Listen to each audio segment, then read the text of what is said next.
자, 국내 코로나19 상황 앵커 브리핑으로 정리해드리겠습니다. 어제 0시 기준 신규 확진자는 870명, 사흘째 1000명 아래를 용케 잘 유지했습니다.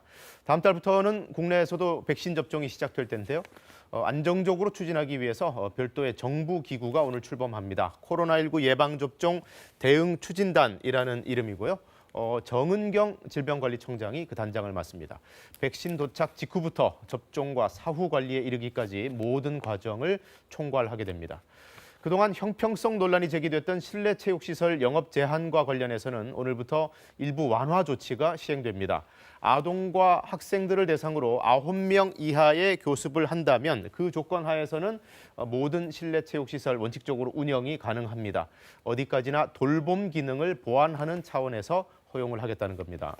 그러나 헬스장, 필라테스, 골프 연습장 이런 곳들은 아동 청소년 회원이 거의 없죠. 대부분이 성인들이 이용하는 곳이기 때문에 당장 크게 달라지는 것은 없을 것 같습니다. 불만이 여전한 대목입니다. 아무래도 강화된 사회적 거리 두기가 마무리되는 17일 이후에야 좀 더 획기적으로 제한이 풀릴 것으로 보입니다. 물론 상황이 나아진다는 전제가 있어야 할 텐데요. 정부는 그렇게만 된다면 헬스장이나 노래방, 학원 등의 영업 재개를 아주 전향적으로 우선적으로 확대하겠다고 밝혔습니다. 감염자 수치는 좀 나아지는 것 같은데 문제는 영국 변이 바이러스의 출현입니다. 국내에서 감염자 3명이 더 확인됐습니다. 이번에는 영국을 다녀온 적이 없는 지역사회 내 감염 사례여서 긴장이 더 커졌습니다. 김민지 기자가 보도합니다. 변이 바이러스 감염이 추가로 확인된 확진자들은 가족입니다. 지난해 12월 영국에서 입국한 A씨가 먼저 변이 바이러스에 감염됐습니다.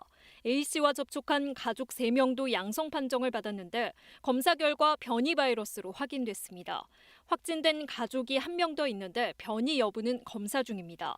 방역당국은 A씨 외 다른 가족은 최근 해외에 다녀온 적이 없는데 이런 경우는 처음이라고 밝혔습니다. 가족들이 공항에 A씨를 마중 나갔는데 같은 차를 타고 귀가하면서 전파했을 가능성을 언급했습니다. A씨가 입국한 다음 날 확진되자 가족들은 자가 격리됐습니다. 하지만 그 사이 가족들의 동선과 추가 접촉 여부는 더 조사를 해봐야 합니다. 자가격리 대상자와 함께 거주하는 가족 및 동거인들에 대해서 기존에 안내하고 있는 생활 수칙을 더욱 철저히 준수해 주실 것을 이로써 국내 변이 바이러스 감염자는 모두 15명으로 늘었습니다. 가족 간 변이 바이러스 전파가 확인되면서 입국자 관리에 허점이 있는 건 아닌지 우려가 나옵니다. 자택에서 자가 격리를 하면서 가족이나 지역사회에 추가 전파될 수 있기 때문입니다. 실제로 국내 확진자 중 해외 유입으로부터 감염된 경우는 200명이 넘습니다. 방역당국은 영국, 남아공발 입국자는 PCR 음성 확인서를 제출하더라도 임시 생활시설에서 진단검사를 하고 음성이 확인될 때까지 격리하겠다는 방침입니다. 하지만 세계 각국에서 변이 바이러스가 발견되고 있는 만큼 대상을 더 확대해야 한다는 지적도 나옵니다. 변이 바이러스가 발견된 각국에서 입국자에 대해서도 임시생활시설 격리에서 진단검사 받은지 음성 결과 확인 때까지 격리 조치 한 단계 더 끌어올려야 돼요, 지금. 정부는 영국발 항공편의 운항 중단조차도 오는 21일까지 2주 더 연장하기로 했습니다. KBS 뉴스 김민지입니다.